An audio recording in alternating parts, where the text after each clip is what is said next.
The meeting of the Commission on State Mandate will come to order. Welcome to our hybrid meeting. For those participating in person, I have some housekeeping information. On the table at the back of the room are paper copies of the meeting, revised notice, and agenda, revised new filings, proposed consent calendar, and witness list. The electronic public hearing binder is also located there on a laptop. Please note the room is microphoned, so speakers and microphones on all devices must stay muted for the duration of the meeting to eliminate feedback noise. When called up for an item, the parties and witnesses will please come to the table and sit at the designated laptop. The restrooms are located out the entrance door and through the door on the left. The men's restroom is located on the right, and the women's restroom is down the hallway to the right and up the stairs. Finally, please take note of the emergency exits in the room. In the event of an emergency, please exit the door to the left, turn left, and go down the stairs. For those participating remotely, the materials for today's meeting, including the revised notice, agenda, proposed consent calendar, and witness list are all available on the Commission's website, www.csm.ca.gov, under the Hearings tab. When being sworn in at the beginning of the hearing and when called for an item, the parties and witnesses will please turn on their video and unmute their microphone. At the conclusion of the item, please turn off the video and mute the microphone. In the event we experience technical difficulties or the meeting is bumped offline, we will restart and allow time for people to rejoin before recommencing the meeting. If we are unable to restart, a notice will be posted on the Commission's website listing the items to be heard at the next meeting. Please remember to speak slowly and accurately for the benefit of the court reporter and an accurate transcript of the hearing. Finally, before we begin, it is my pleasure to introduce our new designee from the Governor's Office of Land Use and Climate Innovation, Senior Staff Counsel Alexander Powell. Juliana, will you please call the roll? Yes, ma'am. Mr. Adams. Here. Ms. Gallegos. Here. Ms. Green-Ross. Here. Sorry. Mr. Polland. Here. Mr. Powell. Here. Members Nash and Peralt notified the Commission staff that they will not be able to attend this meeting. Thank you. Don't touch that. That's what I did wrong. Next is item 1. Are there any objections to or additional corrections of the March 28, 2025 minutes? Thank you. Is there any public comment on this item? Thank you. Yeah, sorry. There are no online public comments, Madam Chair. Great, thank you. And no public comments in the room. Thank you. Is there any further discussion on the item? Thank you. Is there a motion to approve this item? Madam Chair, I'd move approval. Thank you. Second. Thank you very much. All those in favor? You need to call. Oh, we do have to call roll. Okay. Yes, ma'am. That was Mr. Adams with the first and Ms. Green-Ross with the second. Very good. Mr. Adams, Aye. Ms. Gallegos, Aye. Ms. Green-Ross, Aye. Mr. Polland, Aye. Mr. Powell. Aye. The motion carried. Great. Thank you very much. And now we will take up public comment for matters not on the agenda. Please note that the Commission may not take action on items not on the agenda. However, it may schedule issues raised by the public for consideration at future meetings. We invite the public to comment on the matters that are on the agenda as they are taken up. Madam Chair, there are no online public comments. Any public comment in the room? No public comment. Thank you. Next is the proposed consent calendar. Item 4 is proposed for consent. Are there any objections to the proposed consent calendar from the members or from members of the public? None in the room? Madam Chair, there are no public comments on this item. Thank you. Is there a motion to adopt the proposed consent calendar? Ms. Greenross, is there a second? I will second. Thank you, Mr. Adams. Would you call Very- the roll? Very good, madam. Mr. Adams, Aye. Ms. Gallegos, Aye. Ms. Green Ross, Aye. Mr. Polland, Aye. Mr. Powell. Aye. That motion is carried. Let's move to the swearing in. Will the parties and witnesses for items 2 and 3 participating remotely, please be sure that your first and last names are listed on your Zoom window for the benefit of the court reporter. Turn on your video and unmute your microphone. The parties and witnesses participating in person for items 2 and 3, please approach the witness table. And all parties, please rise. Will the parties and witnesses for item 2 in the room, will the parties and witnesses for item 2 please state your names for the record? For the claimants participating in person for Hope Elementary District and Sunnyvale District, please state your names for the record. Very good. For claimants participating remotely for Hope Elementary School District and Sunnyvale School District, please state your names for the record. Michael Gallagher. Ann Hubbard.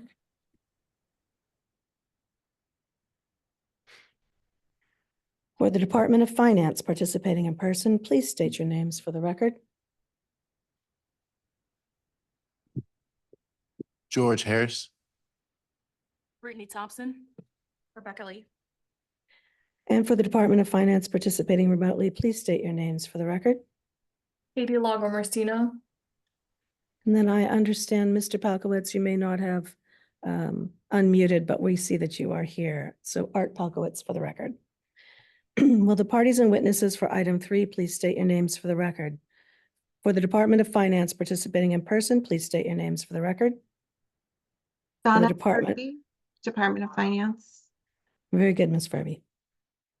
Do you solemnly swear or affirm that the testimony which you are about to give is true and correct based on your personal knowledge, information, or belief?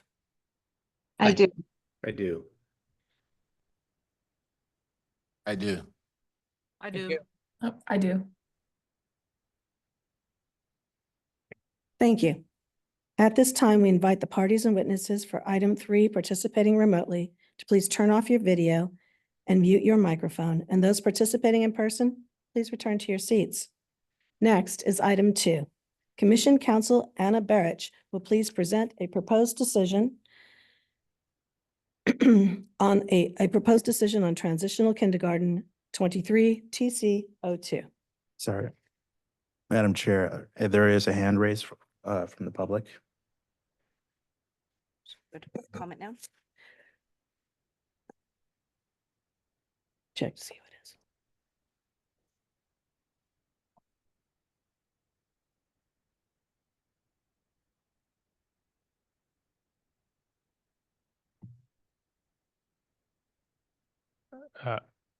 Public comment, Justin. You have your hand raised. We will unmute you and you can speak when you're unmuted. Good morning. I apologize. This is Justin Stanek with representing the city of San Diego on item 3. I was having difficulty getting it signed in, so I apologize. I just had to raise my hand there, but I am here on item 3 and accept the sworn testimony or accept the sworn statement. All right, Mr. Stanek, let me swear you in. Okay. Do you solemnly swear or affirm that the testimony which you are about to give is true and correct based on your personal knowledge, information, or belief? I do. Thank you. All right. Thank you. And now back to item 2 with Ms. Commission Counsel, Ms. Anna Berich. Thank you, Julie. Thank you, Juliana. Good morning, everyone. This test claim addresses changes to the Transitional Kindergarten Program, or TK. Transitional kindergarten is the first year of a 2-year kindergarten program that uses a modified kindergarten curriculum that is age and developmentally appropriate. Under prior law, school districts were required, as a condition of receipt of apportionment of funds for students in TK, to provide a TK program for students that will have their 5th birthday between September 2nd and December 2nd. The test claim statute gradually expands the birth date range used to determine who is eligible to enroll in TK until by the 2025-2026 school year, all students that will turn 4 by September 1st are eligible for TK. The test claim statute also requires an average maximum TK class size of 24 pupils per school site, and beginning in the 2022-2023 school year, an adult to pupil ratio of 1 adult for every 12 students in a TK classroom. Staff finds that there are no costs mandated by the state within the meaning of Article 13B, Section 6 of the California Constitution, as the state has provided additional revenue intended to fund the costs of the TK program pursuant to Government Code Section 17556E. The required activities are as a condition of receipt of apportionment pursuant to Education Code Section 46300, which is the statute that allows school districts to include TK students in calculating their average daily attendance, or ADA. ADA is used in calculating how much funding the state reserves for education each year under Proposition 98, and how much of that Prop 98 funding is apportioned to each school district according to the local control funding formula. Between the base rate, an adjustment conditional on maintaining an average class size in kindergarten through grade 3 classrooms of 24 pupils, and an add-on specifically intended to support the costs of the adult-to-pupil ratio in TK classrooms. The LCFF provides at least $12,932 per unit of ADA generated by TK students. Thus, the state has provided additional revenue through the LCFF and Proposition 98 specifically intended to fund the costs of the TK program, including the new requirements, in an amount sufficient to fund the costs of the program, and therefore there are no costs mandated by the state. Accordingly, staff recommends that the Commission adopt the proposed decision to deny this test claim and authorize staff to make any technical, non-substantive changes following the hearing. Thank you. Thank you. Parties and witnesses, please state your names for the record. Art Palkowitz on behalf of the claimants. Ann Hubbard. Michael Gallagher. Thank you. Mr. Palkowitz, Ms. Hubbard, and Mr. Gallagher for the claimants, Hope Elementary School District and Sunnyvale School District. Would you like to begin? Yes, thank you. Thank you for the opportunity to address the Commission this morning on the transitional kindergarten test claim filed by the claimants, Sunnyvale and Hope School District. The Commission is vested with the exclusive authority to adjudicate the existence of state mandated programs within the meaning of Article 13B, Section 6 of the California Constitution. Commissioner's oath is to follow and apply the California Constitution and California laws when deciding if a test claim is a reimbursable mandate.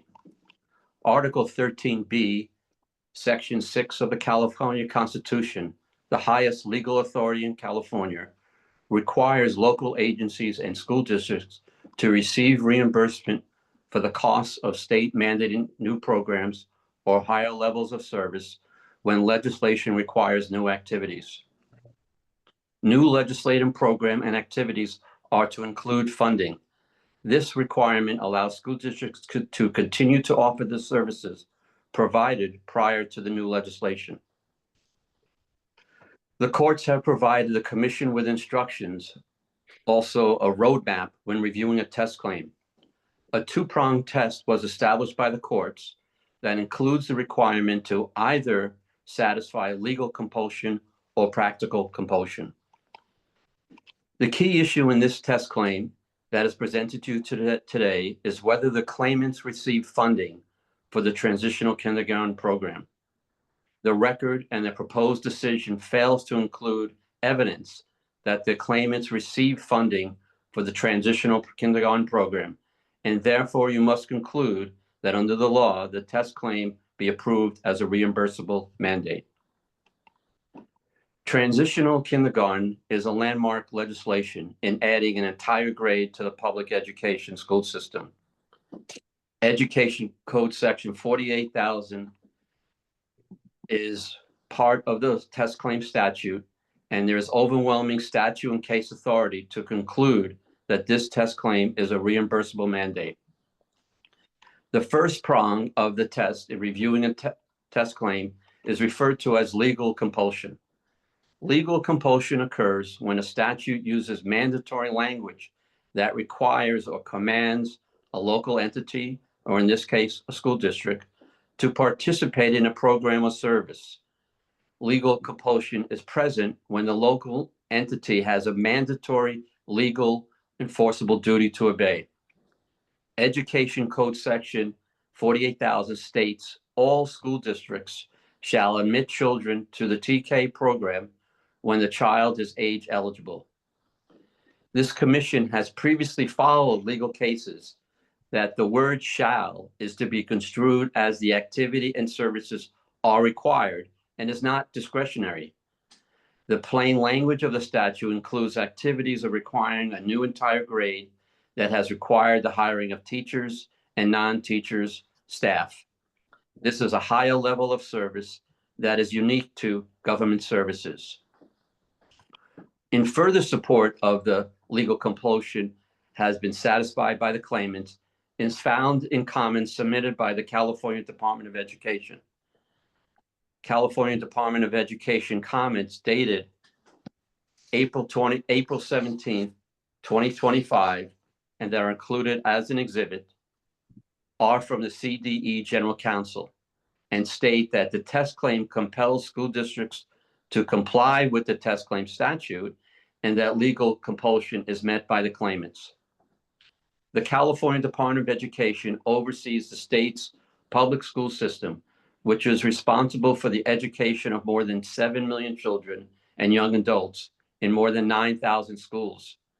The California Department of Education and the state superintendent of public instruction are responsible for enforcing education law and regulations.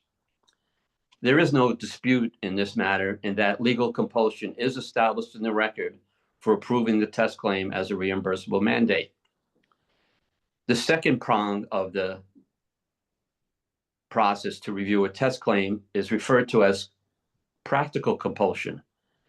When proving that a test claim is reimbursable as a mandate, the claimants need to satisfy either legal or practical compulsion. In this matter, the claimants have satisfied both.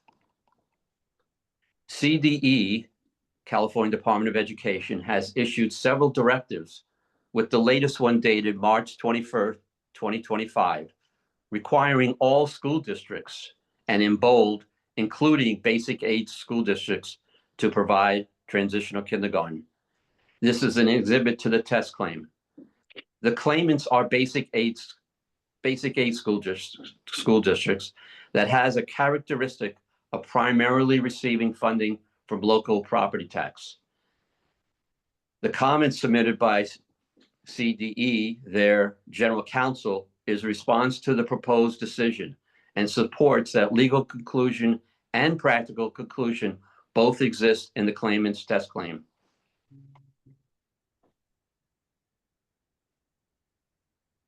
The comments from CDE refer to the law that with practical compulsion, the school districts really have no true choice and are required to offer the kindergarten program, regardless of what their funding mechanism is.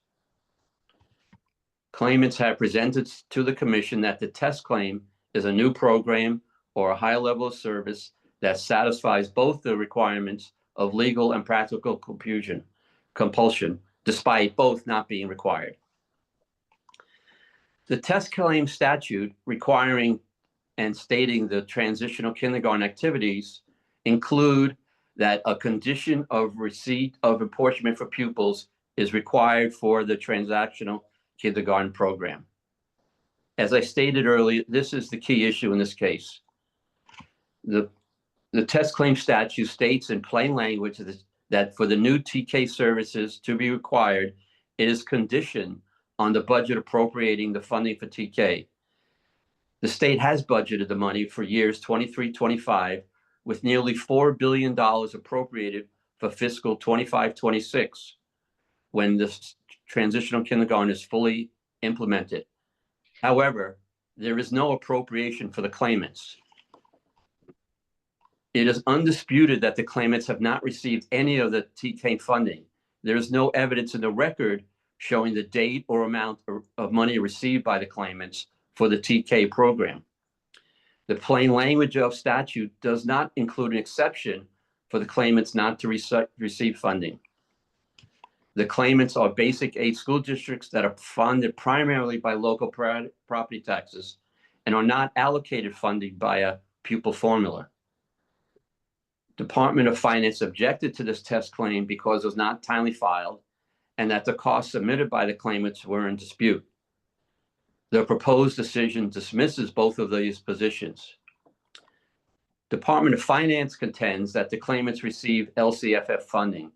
However, there is no evidence to the record, as none exists, that the claimants received the payment for the transitional kindergarten funding. The same holds true for all basic aid school districts. To the contrary, Department of Finance has evidence how much and when each school district received their TK apportionment for non-basic aid school districts. At this time, I would ask that the witnesses for the claimants share with the commission how TK has impacted their districts.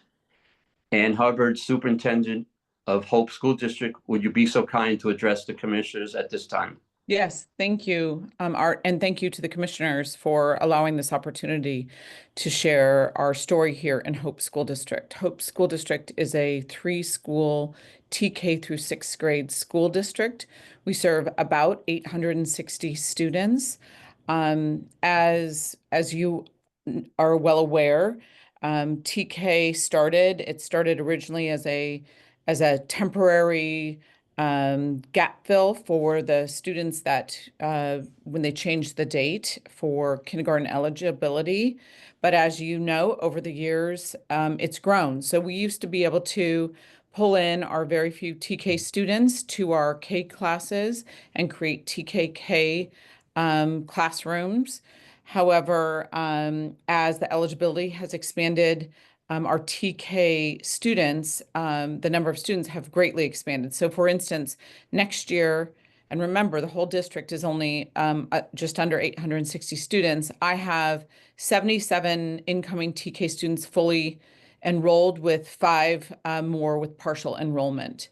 And as you can tell, that is a large number for a small district like mine. In addition, the cost of providing that TK has greatly impacted what I can provide in my K through 6th grade classes. One example that I'll share with you is that we were in a budget crisis in 2016. We had some combination classes and expanded our class sizes. Over the years, working through that budget crisis and making some adjustments, passing a local parcel tax, and some bonds to address facilities issues, we have been able to stabilize, move away from combo classes. However, for next year, looking at our budget, and we have what's called a structural budget deficit, we've had to make some hard decisions, and I've had to pull staff from upper grade to serve TK because, as was noted, the ratio for next year is 10-1. And so because of that, I now have larger classes in the upper grade and a combination class in the upper grade as well in order to free up resources for TK. Another issue is we've had, as you know, hopefully the state has created a new math framework. We are digging in and doing all the work around the framework. However, we do not have the ability to adopt a new math curriculum because we are having to funnel funding into having 4 standalone TK classes in order to meet those ratios. So the addition of TK has caused us to have to make adjustments in other parts of the budget that impact all the other grade levels as well. As far as community funded districts, I think there's a misunderstanding about the funding and that it's a higher level of funding. I'd like to point out that in my county, which is Santa Barbara County, my closest LCFF funded neighbor, we fund at around just over $20,000 per pupil. But Buellton, which is an LCFF funded district just to the north of me, an elementary school district, they fund at $33,000 per student. And so, just north of them is Santa Maria Bonita, and they fund at over $23,000 per student. So that funding was appropriated for my students, my TK students, but those dollars are never seeing my students. Instead, I'm having to make adjustments for my kindergarten through sixth grade students in order to provide TK. There's no doubt about that TK is a great addition to the elementary education landscape. I believe in it. I want to provide it. What I'd like to see happen is though, be able to provide quality programs without impacting my kindergarten through sixth grade students, which is the case now. Thank you very much. Michael Gallagher, Superintendent of Sunnyvale School District, also a claimant. Would you be so kind to address the commissioners at this time? Thank you, Art, and also thank you to the commission for the opportunity to speak to you today. Just as a matter of a little bit of background, Sunnyvale School District serves approximately 5,600 students in grades preschool through 8th grade in 10 schools. 8 of them are elementary schools, and we're located in Santa Clara County.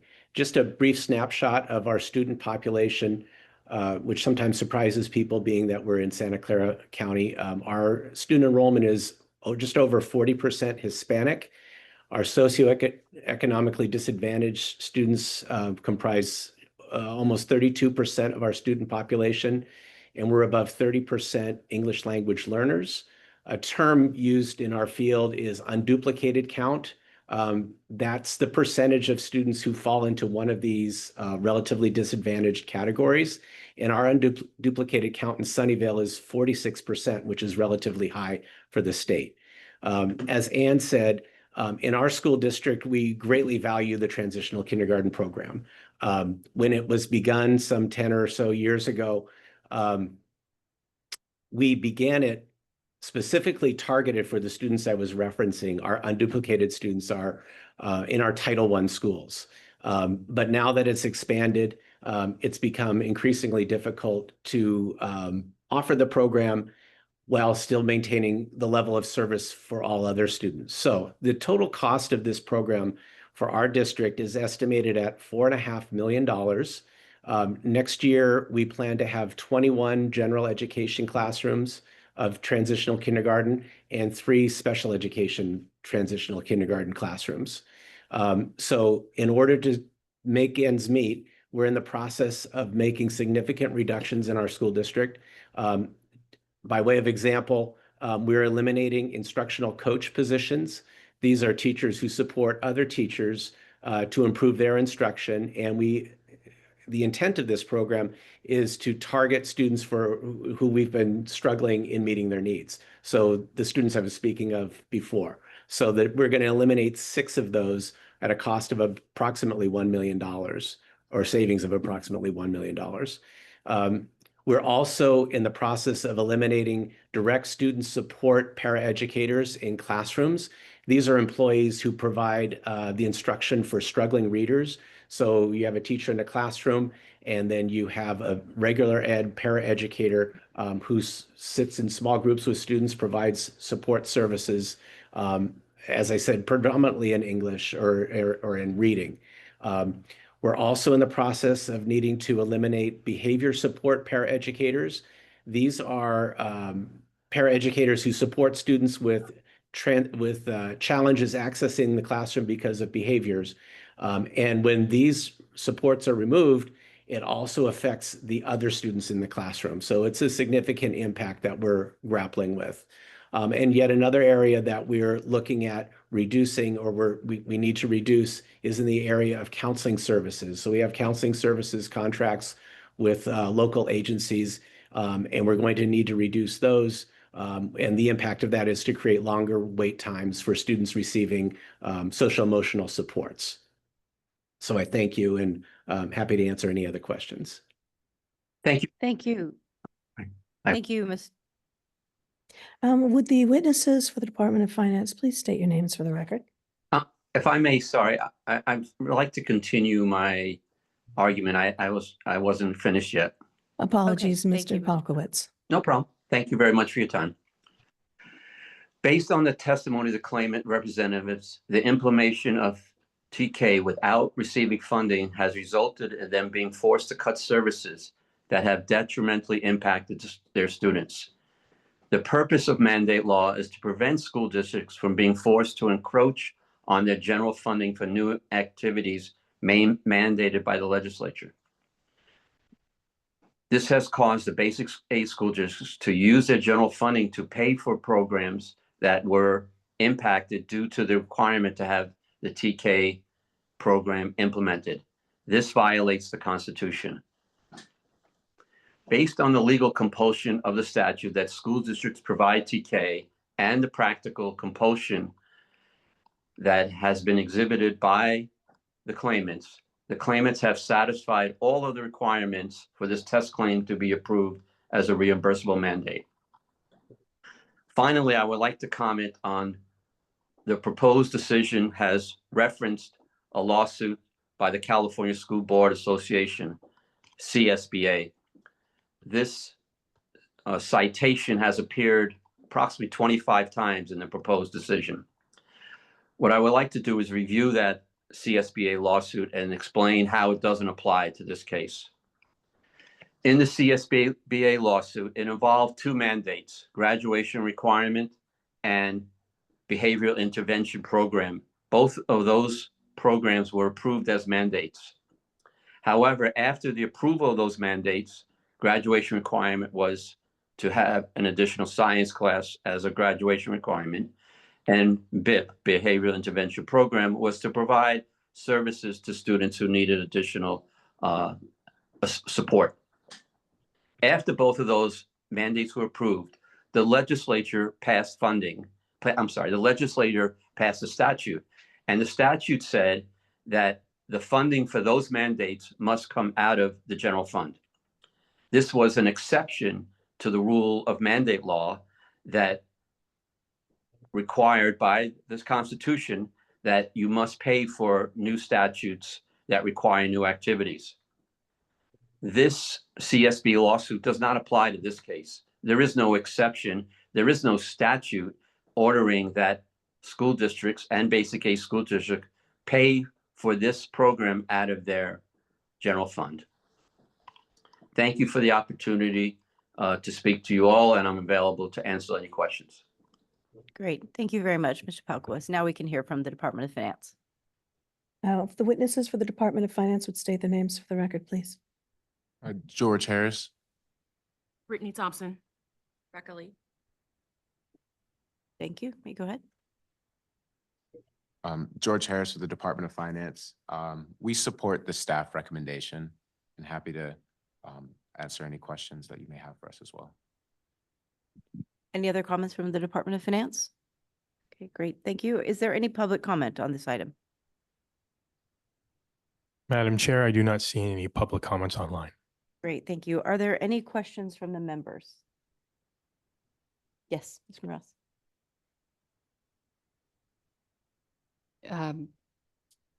First of all, just empathize that I know the legislature has done this before, and I appreciate Mr. Palkowitz, because that was going to be my question, to distinguish the School Board Association versus state. But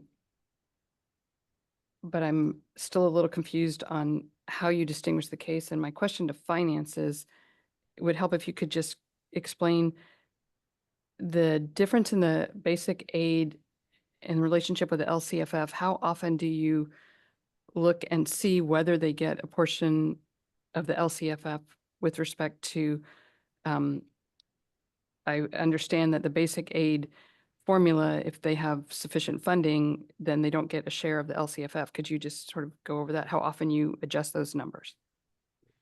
Katie Lagomarsino with the Department of Finance. Yes, so every time we receive updated principal apportionment tables from the Department of Education, that's when we'll update it, which is about 3 times a year. And additionally, the status of being a basic aid school district, it's not static and it can change at any time. So if a school is kind of right on the edge, like if they're property taxes don't exceed their entitlement, then they could slip under and we would provide the rest of the funding through Prop 98 funding. So that to me explains that they are getting funding because they have adequate enough money. If they're not into the LCF, they don't get tipped over into LCFF distribution. How does that statute that Mr. Palkowitz mentioned about the general fund not impact the California School Board Association decision? Because if it appears to me that that is a precedent for this and the facts are analogous. I guess that's a question for Mr. Palkowitz. Yeah. Okay, thank you. Appreciate your question. I don't believe that case is on point. It is not analogous because in that case, there was a statute specifically passed by the legislation to allow the mandates of graduation requirement and BIP to invade or encroach the general fund. There is no statute in this case that allows the invasion or encroachment of the general fund for the basic aid school districts. Ms. Sheldon? Member Ross. Maybe we can address that a little bit better. The CSBA case is the California Supreme Court case, and it is directly on point. That case, as Mr. Palkowitz was mentioning, was dealing with the graduation requirements program. That program required for high school students to graduate to take a second science course. That resulted in school districts having to hire additional teachers, purchase new materials for the second science course, and in some cases having to remodel science classrooms. That test claim was approved by the commission early on, back in the early 80s, because at the time there was no funding tagged for that program. Schools were getting their Prop 98 money. It was being apportioned to school districts based on an equal protection argument, the calculation before the local control funding formula. And so that test claim was approved. And keep in mind that school districts function and sit differently than counties and cities with respect to Article 13B, Section 6, because school funding has always been shared between state and local government proceeds of taxes. So about 20 years later, the legislature enacted a budget trailer bill that said you have to first use your Prop 98 apportionment to fully pay for the graduation requirements and the BIPS programs first. As a result, that meant no mandate reimbursement, no additional mandate reimbursement. So CSBA brought a lawsuit arguing that the legislature's statute conflicted with Article 13B because they contended that Article 13B, Section 6 required additional revenue. And that the result of it was that they were forced to use their own local proceeds of taxes to pay for the graduation requirement mandate. And the court disagreed.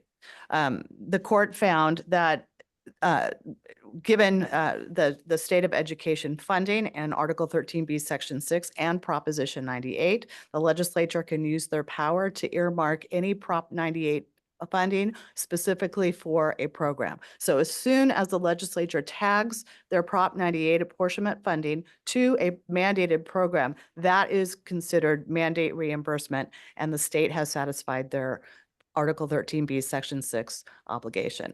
And that is the same situation here. The court did recognize that as a result, it would reduce their own maybe educational priorities, but the Constitution does not require additional funding in addition to the funding that's already provided. And keep in mind, for graduation requirements, there was no additional funding. It was exactly the funding that had been there. There was no additional funding for grad requirements. Here you do have a statute, several statutes, as Anna mentions in her proposed decision, that do add additional funding for each TK students. The Department of Finance can explain a little bit better probably how that calculation works, but every student does get an equal amount from the state to satisfy their equal protection and their constitutional obligation. So according to the CSBA court, funding has been provided under Article 13B, Section 6. That's my understanding. I appreciate your clarification, Ms. Shelton. And can you speak at all to what he's talking about a statute that referenced general fund money? I think Mr. Palkowitz is not stating the statute correctly. It just directed them to offset their program funds using Prop 98 money, and that's the statute. We have it, I could find it in the decision. Let's see. Yeah, I have it. I printed some of that out. Yeah.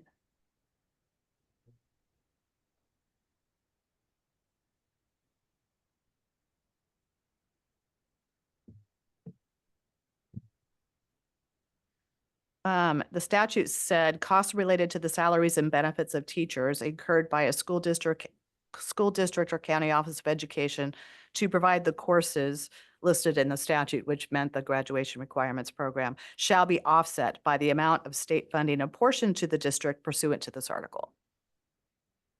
Thank you. And that you can find on page, I'm in a Word document, I'm sorry, page 72, hard page 72. Thank you, Ms. Shelton.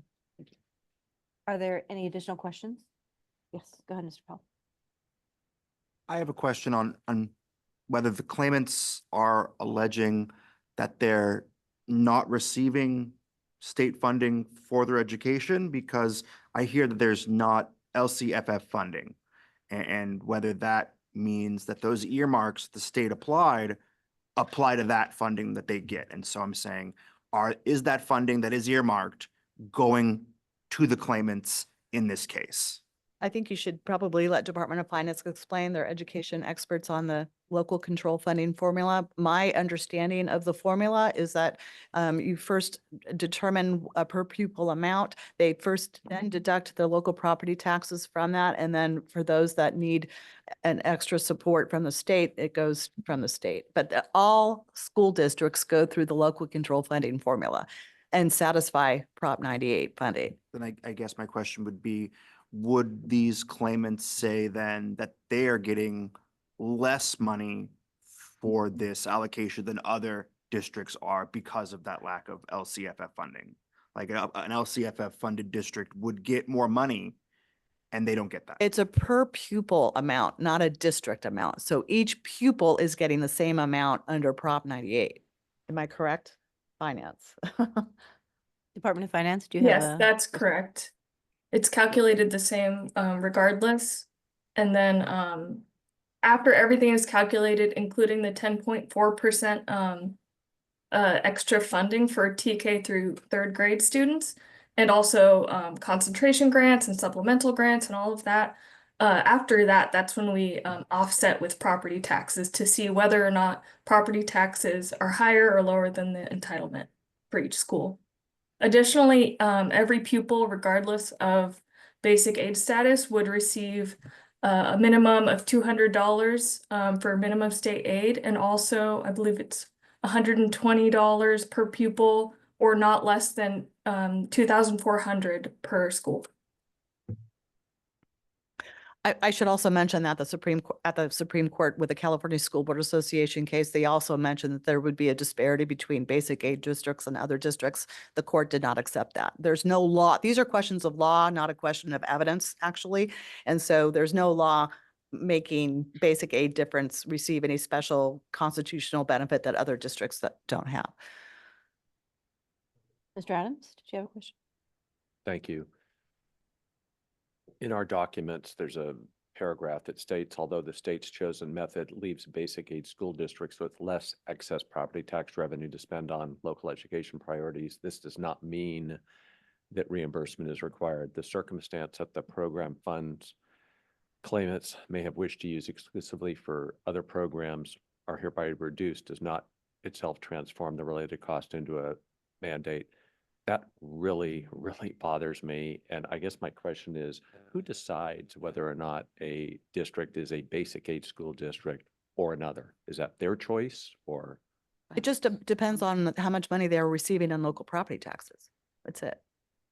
But that just means so the Prop 98 requires a per pupil funding, and that's how they usually fund education. I mean, and then that's how the local control funding formula is.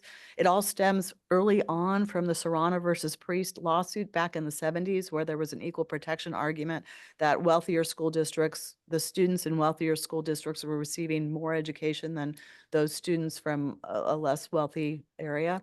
And so the state went through a bunch of different statutory provisions to try to equalize funding. During that time, Article 13B, Section 6 was enacted. So what they did, they negotiated school districts into Article 13B, Section 6. But the difference between school districts and counties and cities, the other test claims that you receive, is that for county and city programs, there's usually not a shared funding scheme. For all of education, there's a shared funding scheme. Education has always been funded by state and local funds. And so when the Supreme Court is looking at that, I mean, some of the same arguments that have been made by counties and cities simply don't apply to school districts. Is it fair to say then the basic aid school districts tend to be those better funded locally than the LCFF districts? I think that's a fair statement. All school districts go through the local control funding formula calculation because the state has an obligation to ensure that each pupil is equally funded. Thank you. Any other questions? I'll take a privilege and ask a question then. So just at its most basic form, are the claimants saying that they are not receiving the appropriate per pupil amount for the additional children with the TK program? Yeah. Should we let the claimants respond to that? Sure.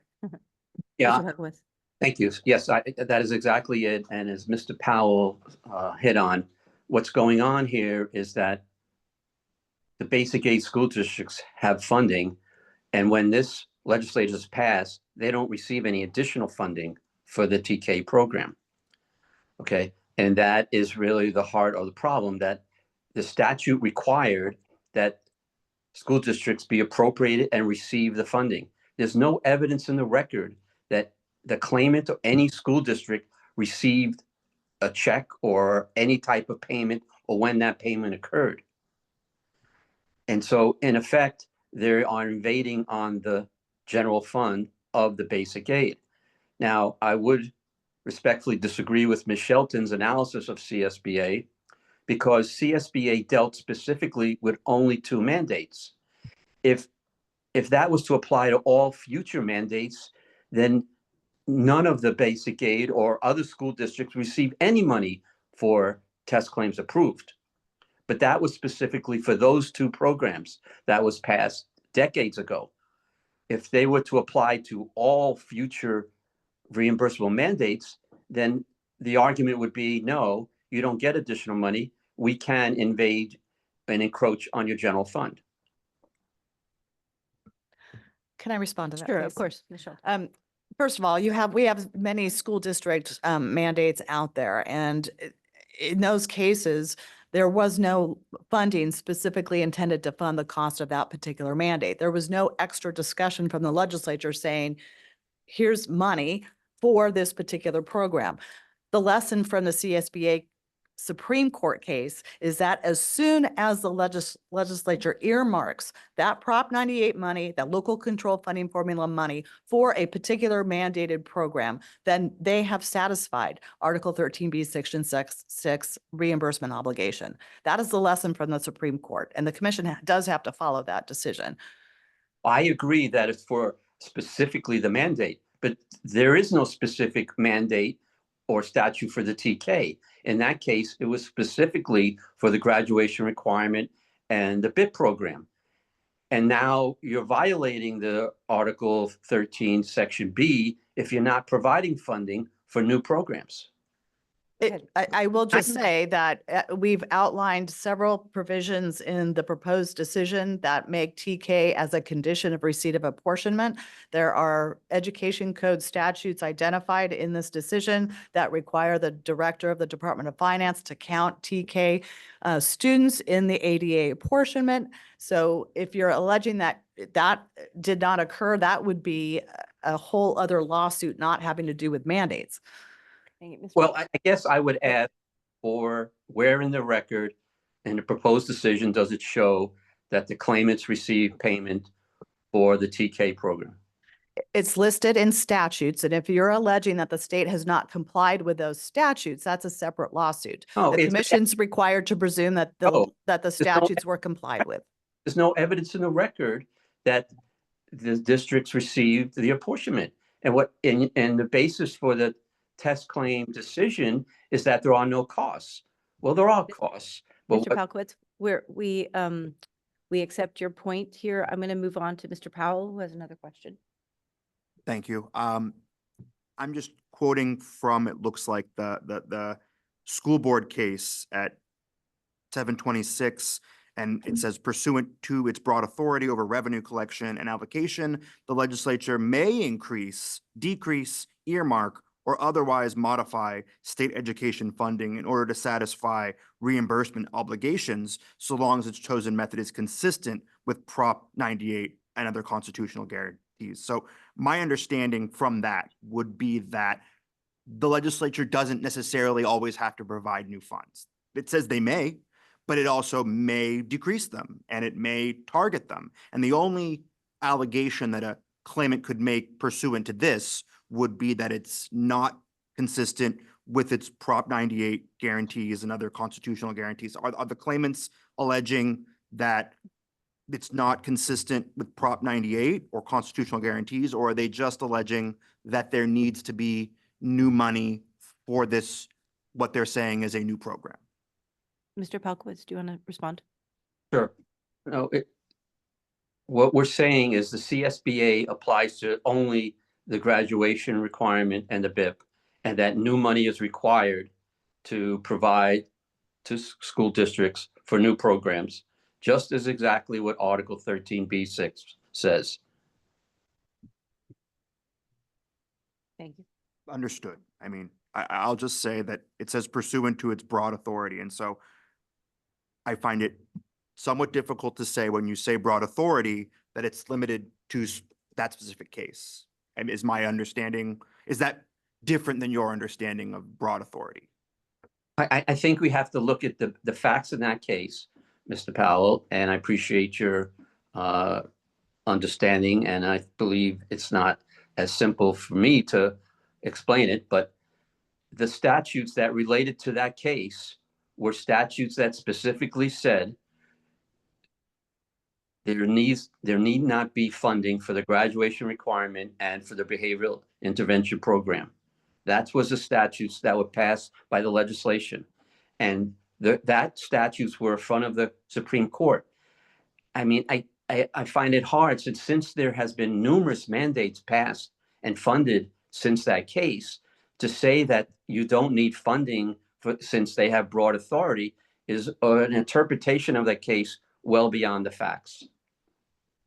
And it really violates Article 13B6. Thank you, Mr. Palkowitz. Thank you. Are there any additional questions from the members? Any other additional discussion? Thank you. Is there a motion on item 2? Move to support. Madam Yes. Chair, there are no public comments online. Thank you. So I have a motion by Ms. Green-Ross. Is there a second? I'll second the motion. Thank you, Mr. Powell. Can I have a roll call? Mr. Adams, Aye. Ms. Gallegos, Aye. Ms. Green Ross, Aye. Mr. Polland, Aye. Mr. Powell. Aye. And that motion carries. We now ask the presenters participating remotely for item 2 to please turn off their videos and mute their microphone, and those presenting in person to please return to your seats. Next is item 3. Chief Legal Counsel Camille Shelton will please present a proposed decision and parameters and guidelines on lead sampling in schools, Public Water System number 3710020, 17 TC 03R2. At this time, we invite the parties and witnesses for item 3 participating remotely to please turn on your video and unmute your microphone, and those participating in person to please come to the table. Good morning. These parameters and guidelines address state mandated activities arising from the permit amendment issued by the State Water Resources Control Board to the City of San Diego's public water system. The permit requires the claimant's public water system to submit to the State Water Resources Control Board a list of all K-12 schools it serves and to sample and test drinking water in K-12 schools for the presence of lead upon request of an authorized representative of the school district made before November 1st, 2019. On March 28th, 2025, the Commission adopted a test claim decision finding that the test claim order imposes a reimbursable state mandated program upon the City of San Diego. On April 3rd, 2025, Commission staff issued the draft expedited parameters and guidelines. Both the claimant and the State Controller's Office filed comments recommending no changes to the parameters and guidelines. Accordingly, the staff recommends that the Commission adopt the proposed decision and parameters and guidelines and authorize staff to make any technical, non-substantive changes to the document following the hearing. Thank you. Thank you. Will the parties and witnesses please state your names for the record? Yes, good morning, Deputy City Attorney Justin Stanek, on behalf of the claimant. Good morning, Donna Furby on behalf of the Department of Finance. Thank you. Mr. Stanek, would you like to begin with your comments, please? Yes, thank you very much for the opportunity. And just very, very briefly this morning, first, I appreciate the assistance in connecting this morning. I apologize for any inconvenience with my technical difficulties earlier. But the city has had the opportunity to review the parameters and guidelines and request that the commission adopt the staff's recommendations and the document as is. Otherwise, no further comments from the city at this point, and we would submit the matter to the commission upon the staff's recommendation. Thank you very much. Any comments from the Department of Finance? Good morning. The Department of Finance has no further comment on these parameters and guidelines. Thank you. Thank you very much. Are there any public comments on this item? Madam Chair, there are no online public comments. Great, thank you. Are there any questions from the members on this item? Any further discussion? Great, thank you. Is there a motion on this item? Madam Chair, I would move the staff recommendation. Great, thank you, Mr. Adams. Is there a second? Ms. Grunoth, second. Have a roll call, please. Yes, ma'am. Mr. Adams. Aye. Ms. Gallegos. Aye. Ms. Green Ross. Aye. Mr. Polland. Mr. Powell. And that motion carries. We now ask the presenters participating remotely for item 3 to please turn off their video and mute their microphone. Next, program analyst Jill McGee will please present item 5, the legislative update. Good morning. The following are the legislative updates since the last time the commission met. First, SB 799, State Government Local Costs. SB 799 was introduced by Senator Allen. On March 24th, 2025, this bill was amended, is now titled False Claims Taxation, no longer amends Government Code Section 17552, and is no longer relevant to the commission. Next, AB 964, Commission on State Mandates, State Mandates. AB 964 was introduced by Assembly Member Hadwick. This bill amends Government Code Section 17558.5. This bill would require the controller to notify the claimant in writing within 30 days of any adjustment that results from an audit or review, and now requires the controller to allow a local agency or school district at the sole discretion of the local agency or school district to offset any reduced reimbursement as prescribed or to remit funds to the controller. On May 14th, 2025, this bill was set for first hearing and was referred to the Assembly Committee on Appropriations suspense file. Next, AB 1452, State Mandates, Claims. AB 1452 was introduced by Assembly Member Ta. This bill amends Government Code Section 17564. This bill would change the minimum claim amount that requires the state to reimburse a local government from $1,000 to $800. There has been no new action on this bill. Next, SB 470, Bagley-Keene Open Meeting Act, teleconferencing. SB 470 was introduced by Senator Laird. This bill now amends Government Code Sections 11123.2 and 11123.5. This act authorizes an additional alternative set of provisions under which a state body may hold a meeting by teleconference, subject to specified requirements.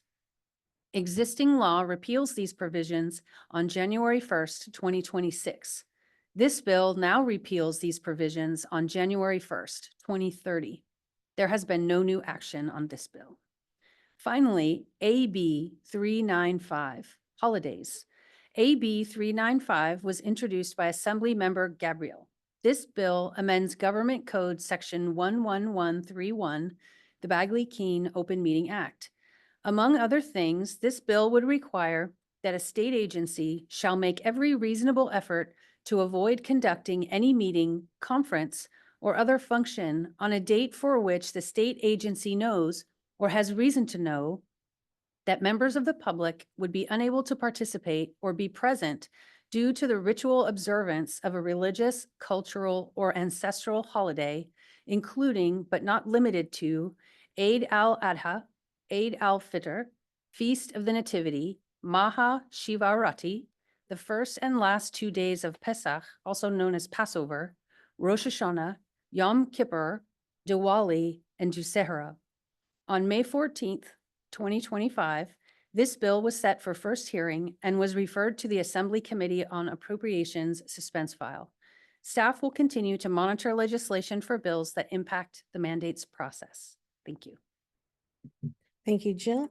Next, Chief Legal Counsel Camille Shelton will please present item 6, the Chief Legal Counsel report. Good morning. The commission currently does not have any litigation pending, so I have nothing to report today. Thank you, Camille. Item 7 is the Executive Director report. I have 4 information items. The budget. Commission's proposed operating budget remains at $3.438 million. This is a decrease of $124,000 from the last budget after adjustments for salaries and benefits. The budget for local assistance or local agency mandated programs is $91.456 million. This is a decrease of $40.771 million. The Commission's budget was heard on May 20 by the Assembly Budget Subcommittee Number 5 on State Administration on the issue of the proposed suspension of recently decided stormwater mandates 09 TCO3, 10 TCO7, 10 TC11, and 11 TCO3.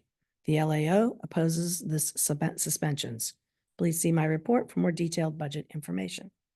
The regulations update. The subject of our 2025 rulemaking will be a full review and update of the Commission's regulations. Staff prepared draft proposed amendments that were reviewed and discussed with 31 representatives from local government agencies at an informal conference on April 25.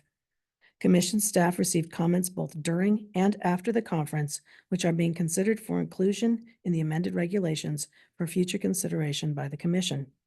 Workload. As of May 1, 2025, there are 39 pending test claims, 32 of which are regarding stormwater NPDES permits. There are 2 parameters and guidelines, 6 statewide cost estimates, and 1 IRC pending. Tentative agenda items. A reminder to please check the tentative agenda items on the Executive Director's report or the pending caseload documents on the Commission's website, which are updated at least bi-monthly to see when something is tentatively set for a hearing. Draft proposed decisions on all test claims and IRC matters are issued for review and comment at least 8 weeks prior to the hearing date, and a proposed decision approximately 2 weeks before the hearing. That concludes my report. But before we adjourn to closed session, Camille Shelton will present Senior Commission Counsel Eric Feller with a resolution commemorating his contributions to the Commission on State Mandates.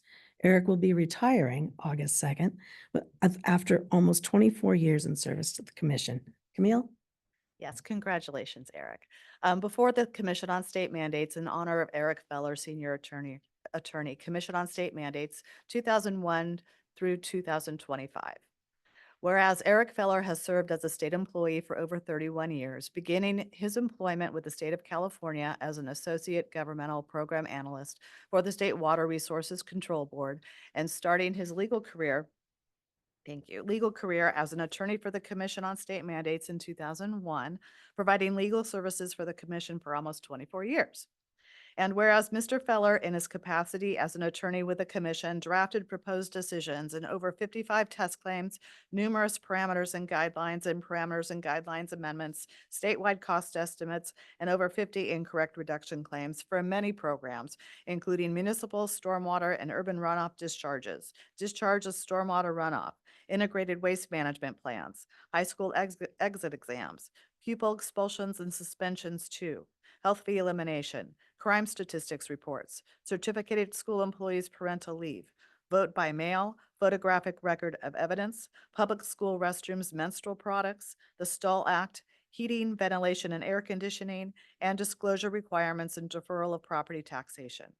And whereas Mr. Feller handled and assisted with several cases in courts which challenged commission decisions, including handling the cases in certificated school employees' parental leave and the commission's initial dismissal of municipal stormwater and urban runoff discharges, and researched and drafted several proposed regulatory amendments. And whereas Mr. Feller is being honored by the Commission on State Mandates in appreciation for his service to the state of California and service to the commission, and will be missed for his reliability, creativity, and his dry wit. Now therefore be it resolved that the Commission on State Mandates warmly congratulates Eric Feller upon his retirement from state service. Done this 23rd day of May 2025, County of Sacramento, State of California, in witness thereof by the Commission on State Mandates. Congratulations, Eric.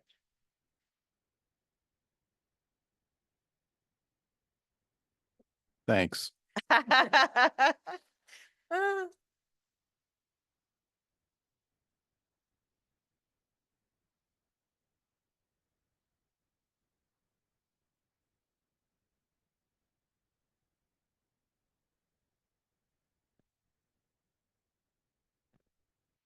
For consideration and action as necessary and appropriate upon the pending litigation listed on the published notice and agenda, and to confer with and receive advice and legal counsel regarding potential litigation.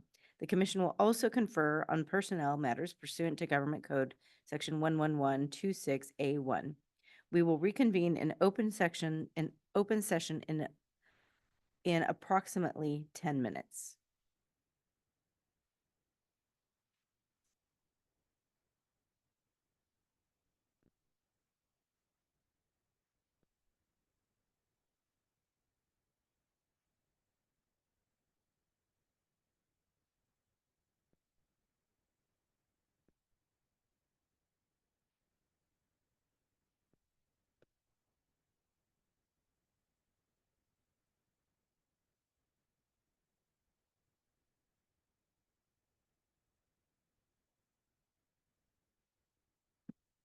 If we can mute the microphone for the room and also turn off the video for the room as well too.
The commission met in closed executive session pursuant to Government Code Section 11126E to confer with and receive advice from legal counsel for consideration and action as necessary and appropriate upon the pending litigation listed on the public notice and agenda, and to confer with and receive advice from legal counsel regarding potential litigation.